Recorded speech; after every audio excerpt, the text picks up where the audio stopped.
How in the world do you completely rebuild the engine of a mission-critical database while it's still running? I mean, it's one of the great engineering challenges, right? And it's right at the heart of the story of how SQL Server became the absolute powerhouse it is today. Okay, let's dive into this.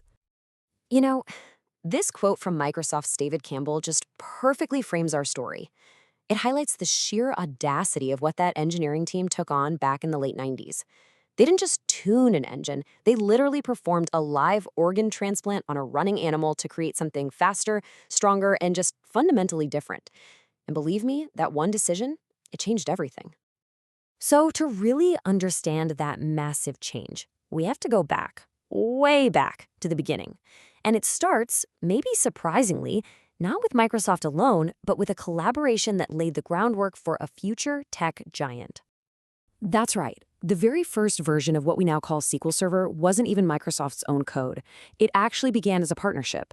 Microsoft licensed the database engine from Sybase, which Bill Gates himself said was the best at the time, and they worked with Ashton Tate to get it running on the OS/2 platform.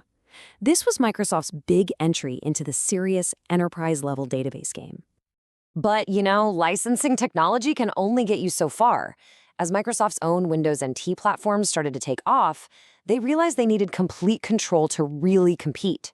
So the partnership with Sybase eventually dissolved, and Microsoft set off on this monumental task of forging its own path. And this is where it gets really interesting.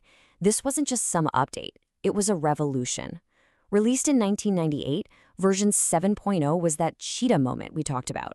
The engineering team threw out all the old Sybase-derived C code and rebuilt the entire database engine from the ground up in C++. This was, without a doubt, the single most important event in SQL Server's history. So, what did that huge rewrite actually do for you? Well, one of the biggest changes was in how the database handled lots of users at once. The old engine used something called page-level locking. Okay, imagine a library where to read just one book, you had to lock the entire shelf, stopping anyone else from getting any book on it. Super slow, right? Well, the new engine introduced row-level locking. Now you only lock this single book you're reading. And this just brilliantly illustrates the massive leap in performance and concurrency it enabled. And with that new foundation in place, innovation just exploded.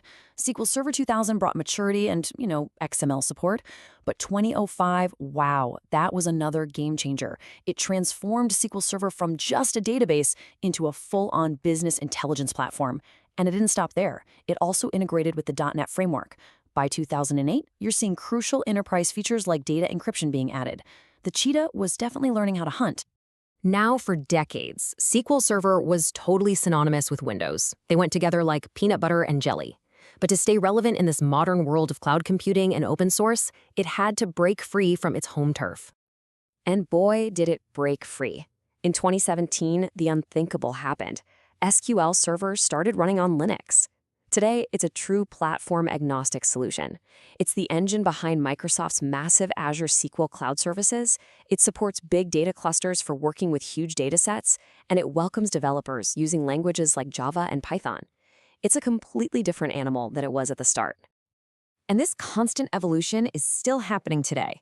To see just how far it's come, let's take a look at one really cutting-edge feature in SQL Server 2022 that gets at one of the most critical needs in modern data: trust. It's called the database ledger, and what it does, essentially, is embed the core ideas of blockchain right into the database. Every single transaction is cryptographically hashed, and then chained to the one before it. What you get is a history of data changes that's tamper-evident. That means if some bad actor, even a highly privileged administrator, tries to secretly alter the records, that digital chain breaks, and you'll know about it. Now, this feature comes in two main flavors. First, you have updatable ledger tables. These are for data that needs to change, like a customer's address, but where you need a perfect, verifiable audit trail of every single change. When a row gets updated, the old version is kept safe in a history table. Then you have append-only tables.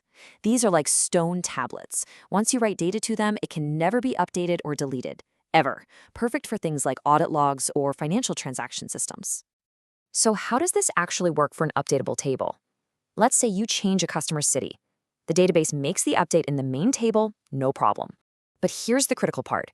It takes the old row, the one you just changed, and moves it to a separate protected history table.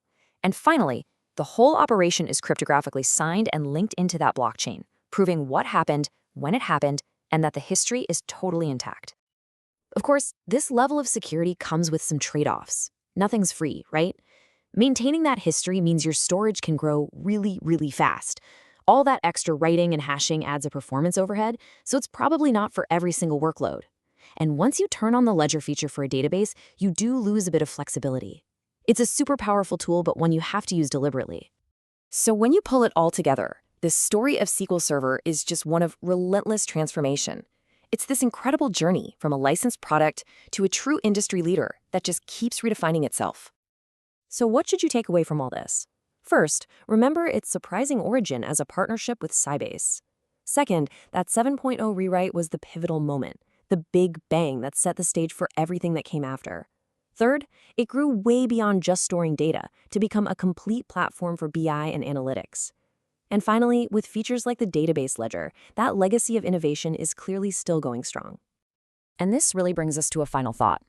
Features like the database ledger show us that the future of data isn't just about speed or size, it's about proof and integrity.